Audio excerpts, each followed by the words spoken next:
রাঙামাটির সাজেকে আগুনে অন্তত ৩০টি রিসোর্ট ও কটেজ পুড়ে গেছে। দুপুরে রুইলুই পর্যটন কেন্দ্রে এই ঘটনা ঘটে। পরে ফায়ার সার্ভিসের পাশাপাশি স্থানীয়দের ৩ ঘন্টার চেষ্টায় বিকাল ৫:৩০টার দিকে নিয়ন্ত্রণে আসে আগুন। এ বিষয়ে সর্বশেষ তথ্য জানাতে আমাদের সাথে যোগ দিয়েছেন সহকর্মী সমীর মল্লিক। সমীর মল্লিক, আপনি এই মুহূর্তে ঘটনাস্থলে আছেন। সর্বশেষ সেখানকার পরিস্থিতি জানাবেন এবং সম্পূর্ণ নেভানো গেছে কিনা আগুন। লোপা, আগুনে কিন্তু সাজেকের ইতিহাসে সবচেয়ে বড় বিপর্যয় হয়েছে। আমি এই মুহূর্তে দাঁড়িয়ে আছি সাজেকের যে রুইলুই পর্যটন কেন্দ্র, সেখানে দাঁড়িয়ে আছে। আপনি দেখছেন এখানে কিন্তু দিকে দিকে আগুন জ্বলছে, অর্থাৎ দুপুর ১:৩০টা বাজে যে আগুনটা এখানে কিন্তু লেগেছিল সেটা কিন্তু এখনো পর্যন্ত শেষ হয়নি। এখন আমরা দেখছি বিভিন্ন জায়গায় আগুন পুরোপুরি নিভে যায়নি, অর্থাৎ আগুনে যে ঘরবাড়ি যে পুরার যে বিষয়টি সেটি এখন বন্ধ রয়েছে। কিন্তু এখন পর্যন্ত বিভিন্ন জায়গায় আমরা দেখছি যে আগুনের যে বেশ কিছু জায়গায় আগুন পুরোপুরি নিভে যায়নি।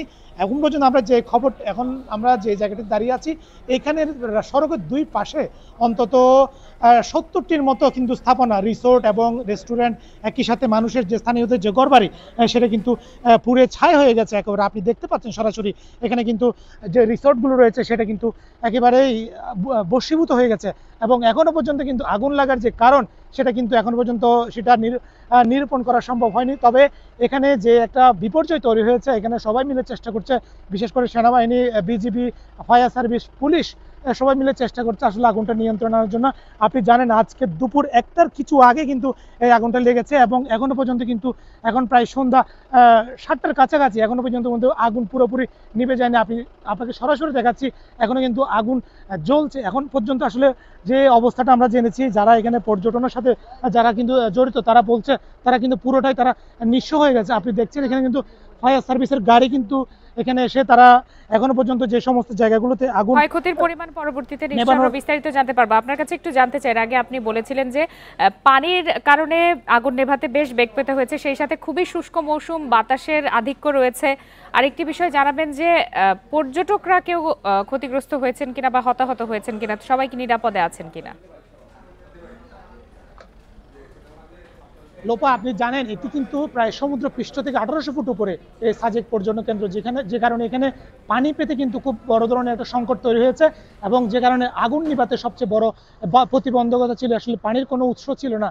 এখানে স্থানীয়রা যেভাবে পানির প্রয়োজনটা মেটানো হয়, এটা আপনি জানেন ৫ কিলোমিটার দূর থেকে একটা ঝিরি থেকে কিন্তু পানিগুলো নিয়ে আসা হয়। কিন্তু আজকে যখন এই আগুনটা লেগেছে তখন আসলে গাড়িতে করে পানি এনে আগুন নিভানোর যে বিষয়টা সেটা আসলে কোনোভাবেই সম্ভব না, যে কারণে আসলে আগুনটা নেভাতে অনেক বেশি সময় লেগেছে। এখানে খাগড়াছড়ির দিঘিনালা ফায়ার সার্ভিসের যে ইউনিট রয়েছে তারা কিন্তু এসে চেষ্টা করেছিল যে আগুনটা নেভানোর জন্য, কিন্তু আসলে এখানে আগুনের যে ভয়াবহতা সেখানে কিন্তু তারা আসলে এই একটি মাত্র ইউনিট বা এই আগুনটা আসলে নেভানোর পক্ষে খুবই কঠিন। তবে আমরা এখন পর্যন্ত কোনো হতাহতের খবর পাইনি এবং এখানে আসলে কোনো পর্যটক এখন পর্যন্ত ক্ষয়ক্ষতি হয়েছে সেরকম পাইনি। তবে এখানে যারা রিসোর্ট মালিক, কটেজ রয়েছে তারা বলছে তারা একেবারে নিঃস্ব হয়ে গেছে।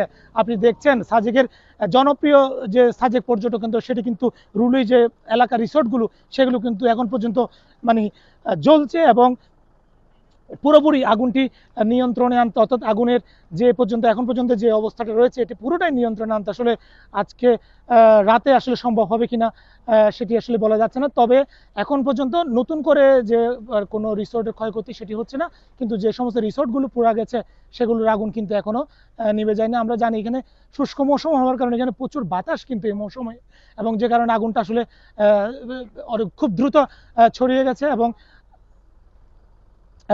আমরা হয়তো পরবর্তীতে এ বিষয়ে আরো যে তথ্য পরবর্তী বুলেটিনে সেটা আপনাকে জানাতে পারবো।